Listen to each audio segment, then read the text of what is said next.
లేదు అన్నట్టుగా ఫీల్ అయ్యారు. ఎందుకంటే ప్రతిరోజు నేను అక్కడే ఉన్నాను, సామాన్య భక్తులనే విచారిస్తూ కూర్చున్నాను. వాళ్ళందరి నోట్లో వచ్చిన మాట ఇదే, ఎవరో నాయకులు చెప్పారు, ఇంకోరు చెప్పారు అనేసి మాట్లాడడం కాదు.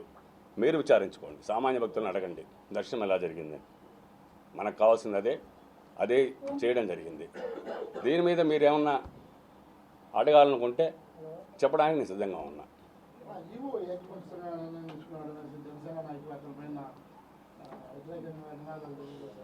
ఏకపక్షంగా నిర్ణయం తీసుకున్నాడు, కానీ ఆ రోజు 6 గంటల నుంచి రష్ విపరీతంగా పెరగడం వల్ల డిఎస్పీ గారు, కమిషనర్ గారు వాళ్ళ కంట్రోల్లో తీసుకున్నారు గుడి. ఒక విధంగా అది కూడా రైట్. ఎందుకంటే వాళ్ళ కంట్రోల్ కానీ తీసుకోకపోతే మా ఉత్సవ కమిటీ సభ్యులంతా ఉన్నారు, మేమంతా కూడా ఉన్నాం, మా కుటుంబాలు కూడా వచ్చాయి, మా ఫ్యామిలీస్ కూడా రమ్మన్నాం. పొద్దున్న రష్ ఎక్కువ ఉంటుందేమో, సాయంత్రం రమ్మన్నాం, కానీ మేమే గుడిలోకి పోలే. ఎవరు మా ఉత్సవ కమిటీ సభ్యులు కూడా ఎవరు పోలేదు గుడిలోకి. ఎందుకంటే ఆ రష్ను చూసి మేమే వదిలేసాం. ఈవో ఏం చేయగలుగుతాడు? ఈవో కూడా ఏం చేయలేని పరిస్థితి అక్కడ. ఎందుకంటే అంత క్రౌడ్, 4 లైన్లలో 100 రూపాయల టికెట్లు కూడా వద్దని చెప్పేసి 50 రూపాయల టికెట్లు కూడా వద్దనేసి సామాన్య భక్తుల కోసం వదిలేసాం. పొద్దు 6:30కి మొదలైన దర్శనం 11:30కి గేట్లు మూసామే, కానీ అప్పటికి కూడా వచ్చే జనాభా ఆగలేదు. వెళ్తున్న జనాభా కంటే వచ్చే జనాభా ఎక్కువైపోయారు. ఇంతవరకు ఎప్పుడు గంగమ్మ జాతర హిస్టరీలో ఆ టైంలో అంత రష్ రావడం మొట్టమొదటిసారి ఇది. కాబట్టి ఈవో కాదు, మేమే కాదు, ఎవ్వరు కూడా అక్కడ విఐపి భక్తులకి దర్శనం చేయించే పరిస్థితి లేదు. ఎందుకంటే ఒక్క విఐపి వెళ్తే 100 మంది సామాన్య భక్తులు ఆగిపోతారు. ఆ టైంలో అతనేం చేయగలుగుతాడు? మౌర్య గారు అక్కడే ఉన్నారు, ఆవిడ ఇన్ఛార్జ్, టోటల్ ఇన్ఛార్జ్. డిఎస్పీలు అక్కడే ఉన్నారు, సిఏలు ఉన్నారు, మేమందరం ఉన్నాం, ఉత్సవ కమిటీ సభ్యులు ఉన్నారు, అందరికీ తెలుసు ఆ విషయం. దాంట్లో ఈవో ఏం చేస్తారు? వన్ సైడ్ ఏముంది దాంట్లో? ఇప్పుడు 12 గంటలకి 11:35కి గేట్లు క్లోజ్ చేసేసిన తర్వాత భక్తులు బయటికి వెళ్లకుండా విశ్వరూప దర్శనం కాడ కూర్చునేశారు.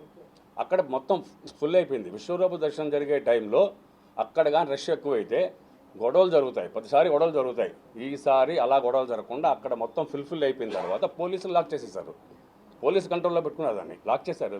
లేకపోతే ఏమవుతుందంటే బయట జనాభా అంతా వచ్చి అక్కడ కానీ ఉంటే విశ్వరూప దర్శనం జరగదు. ఈరోజు నేను చెప్తున్నాను, పేరెంట్ వాళ్ళు ఏ రోజైనా అమ్మవారు ఉత్సవ విగ్రహం దగ్గరికి వచ్చి విశ్వరూప దర్శనం దగ్గరికి వచ్చి డ్యాన్స్ చేయడం అనేది వాళ్ళు ఎప్పుడో జరిగేదనా? ఈ మధ్యకాలంలో ఎప్పుడు మాకు అలాంటిది డ్యాన్స్ ప్రోగ్రామ్ లేకుండా పోయింది. అక్కడ వచ్చి ఎగరాలి. మేము ఎగిరిన తర్వాతనే, మేము పైకెక్కి మేము చెంప నరికిన తర్వాతనే ఆ కళ్ళు కానీ కిరీటం కానీ అన్నీ తీయాలా, మళ్ళీ మట్టి ముట్టుకోవాలి వాళ్ళు.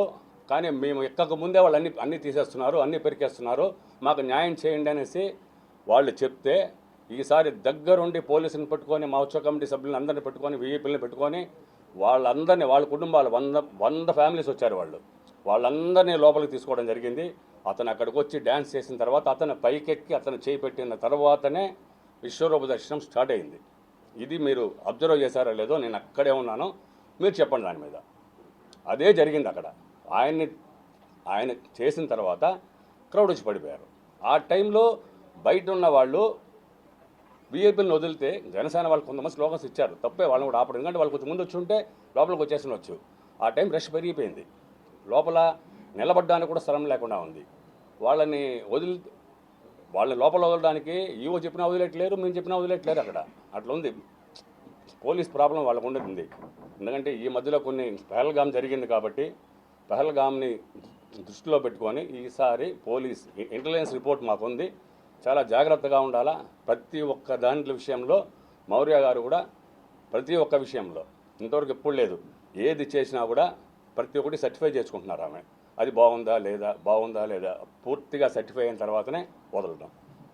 పహల్గామ్ విషయాన్ని గుర్తులో పెట్టుకొని అలాంటి, అంటే మొన్న జరిగింది ఇక్కడ టీటీడీది చనిపోవడం జరిగింది ఒక 6 మంది, ఇలాంటివన్నీ ఉన్నాయి కాబట్టి వాటినన్నిటిని దృష్టిలో పెట్టుకొని కొంచెం కఠినంగా వ్యవహరించడం అయితే జరిగింది.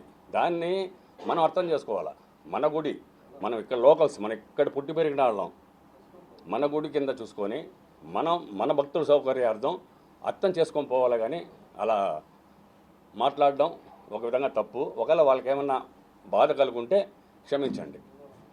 ఆ రోజు ఏం జరిగిందంటే, మున్సిపల్ ఒక 3 రోజుల క్రితం కమిషనర్ గారు కూర్చొని ఎన్ని గంటలకి విశ్వరూప దర్శనంలో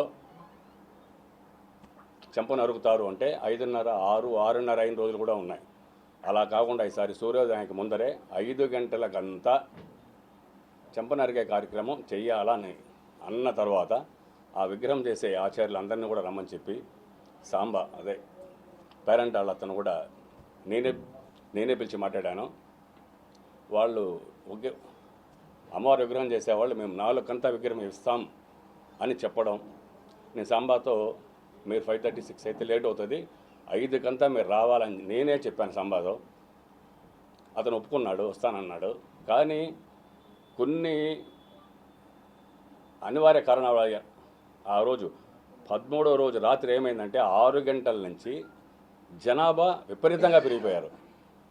ఎంత పెరిగిపోయారంటే జనాభా గ్రూప్ థియేటర్స్ దగ్గర నుంచి ఆ పక్క, ఈ పక్క వచ్చి మున్సిపల్ ఆఫీస్ దగ్గర నుంచి ఈ పక్క బైపాస్ రోడ్ దగ్గర నుంచి కూడా నడవడానికి కూడా వీల్లేనంత జనాభా వచ్చి పడిపోయారు. ఎవ్వరు ఊహించిన జనాభా అది. ఆ రోజు అంత జనాభాని కంట్రోల్ చేయడంలో పోలీసు కూడా కొంచెం సీరియస్గానే తీసుకొని సామాన్య భక్తులకు సేవ చేయాలనే ఉద్దేశంతోనే అన్ని లైన్లు కూడా ఫ్రీ లైన్లు వదిలి దర్శనానికి వదిలాం. 11:30 కూడా దర్శనానికి వస్తూనే ఉన్నారు భక్తులు. ఇంకా విశ్వరూప దర్శనానికి లేట్ అవుతుందన్న ఒక్క విషయంలో 11:30కి టెంపుల్ క్లోజ్ చేసేసి అన్ని గేట్లు మూసేసి లోపల ఉన్న వాళ్ళకి దర్శనం చేయించాలి. ఆ హడావిడిలో ఆ విగ్రహం చేయడం కొంచెం లేట్ అయింది. 4 గంటలకు ఇస్తానన్న విగ్రహం 5:15 వరకు చేయడం జరిగింది.